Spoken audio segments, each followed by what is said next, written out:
Mars is not just another forge world. It's the industrial heart that arms an empire spanning 1,000,000 worlds, and it answers to no one the way ordinary planets do. 10,000 years ago, the Emperor of Mankind offered its people an alliance instead of a war. They took it and never fully let him in.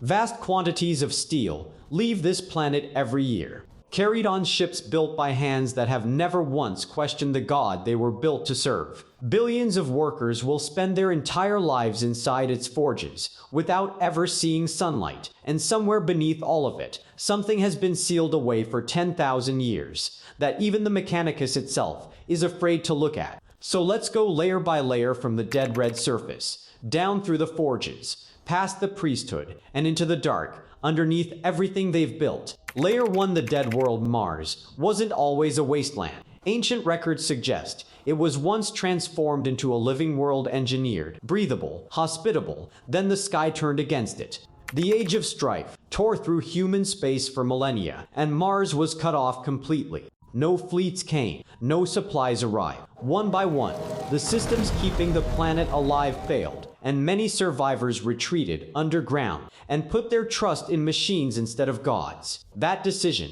never really ended. It just became a religion. The cult Mechanicus wasn't born in a temple. It was born in the dark by people who watched their world die and decided the only thing worth worshipping was whatever had kept them breathing. Layer 2, the treaty. By the time the Emperor reached Mars, he wasn't meeting a colony. He was meeting an empire with its own forges, its own fleets, its own archives, and its own god. Conquering it would have cost more than it was worth. So instead, he made a deal.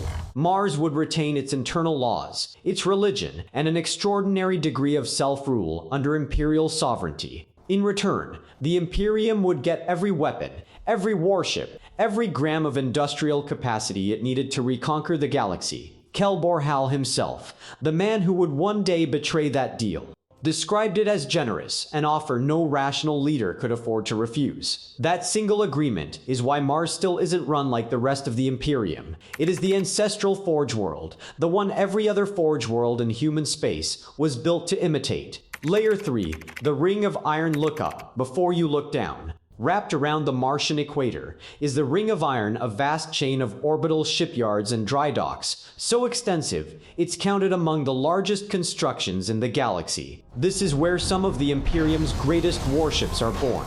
Not every hull in the fleet comes from here, but enough of them do that if the ring ever fell silent, the Imperium's ability to build a war fleet would collapse with it. Mars doesn't just have factories. Mars is the factory, and the atmosphere is only where it happens to stop. Layer 4, the forged cities across the Martian surface. The forged cities never stop. Vast manufactorums burn day and night, feeding refineries that feed weapons lines, that feed the endless wars of the Imperium. Walk far enough into one, and the city stops looking like a city at all. Manufactorum floors give way to refineries. Refineries give way to forge temples, where the machinery is blessed before it's ever switched on. Beyond them lie the rad-scarred industrial districts, where the air itself has to be paid for. Beneath those, kilometers of worker hab stacked into the dark. And past all of it, the fortress temples built to house something even the forged cities themselves have to answer to the Titans. The air in these districts is toxic. Entire generations are born, work, and die without ever breathing anything else. Nobody counts how many lives these cities have consumed. Nobody's really supposed to ask. Layer 5, life inside the forge. Picture an ordinary life on Mars.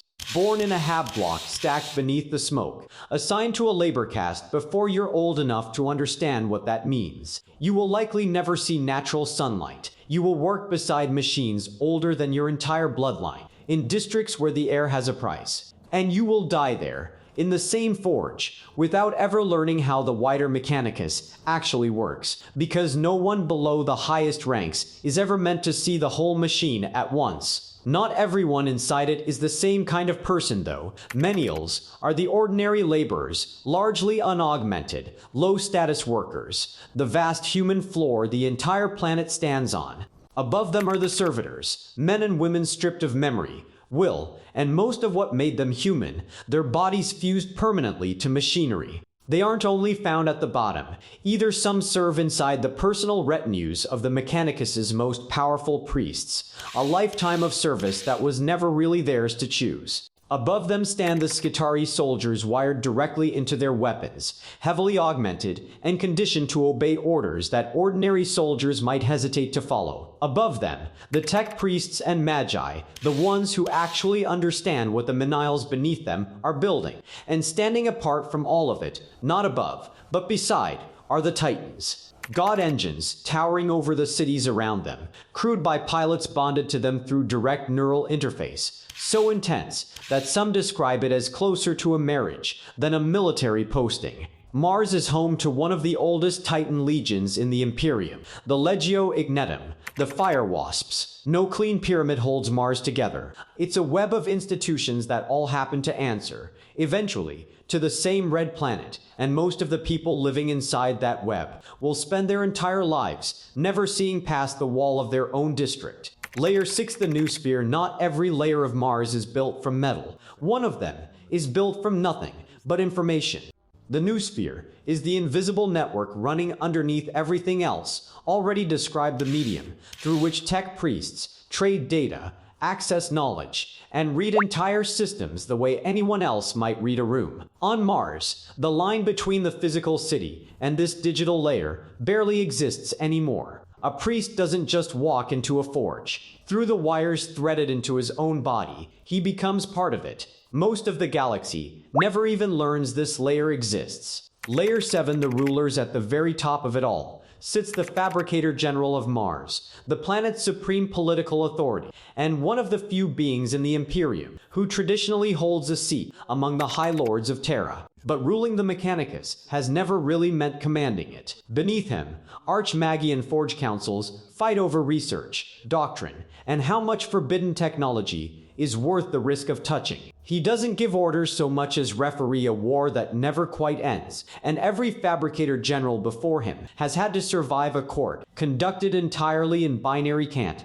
instead of whispers. Layer 8, the Machine Cult. Here's the part almost nobody explains correctly. The Mechanicus does not simply worship the Emperor as an ordinary imperial god. It worships the Machine God. An orthodox doctrine identifies the Emperor himself as the Omnissiah, its physical avatar walking among them. Not everyone has ever believed it. Kelbor Hal himself doubted it, and that single, unresolved doubt sat inside the treaty from the very first day, like a fault line waiting for an excuse to move. Beneath the theology runs something even stranger, the motive force, the sacred force the Mechanicus associates with the motive power of machines, treated as something close to a lifeblood, not just fuel. And running through all of it is the machine spirit, the belief that certain machines, Titans especially, might genuinely be aware in some way no human has ever fully understood. Mars has spent 10,000 years unable to answer where the machine ends and the intelligence begins. Some go further still.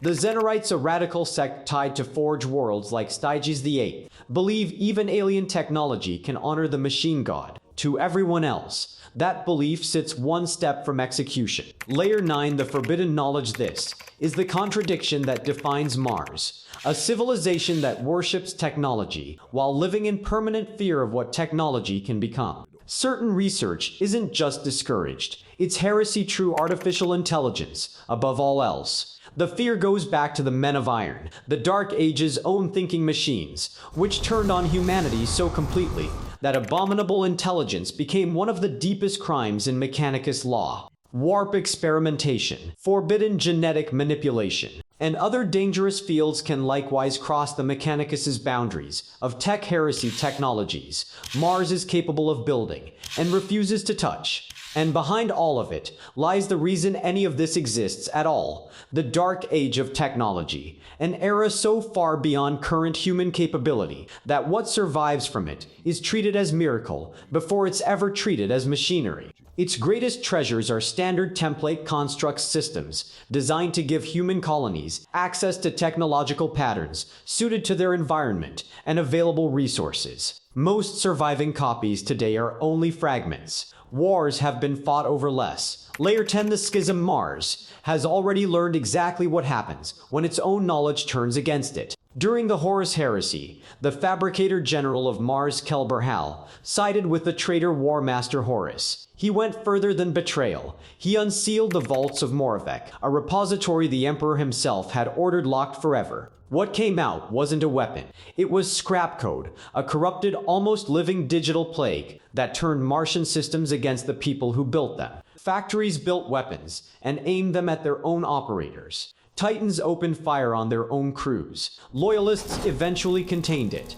But containment isn't the same thing as healing. Layer 11, the Dark Mechanicum. Many of the forces that followed Kelborhal into heresy never came back, not fully. They scattered across the galaxy and became the foundation of the Dark Mechanicum, a corrupted mirror of everything Mars is, still operating in the dark, somewhere among the stars to this day. Same rituals, same reverence for the machine, none of the restraint. The lesson Mars never forgot: the most dangerous thing in a sealed vault isn't always the machine inside it. Sometimes it's the code still running through the walls, and sometimes it's the people who walked out carrying it with them.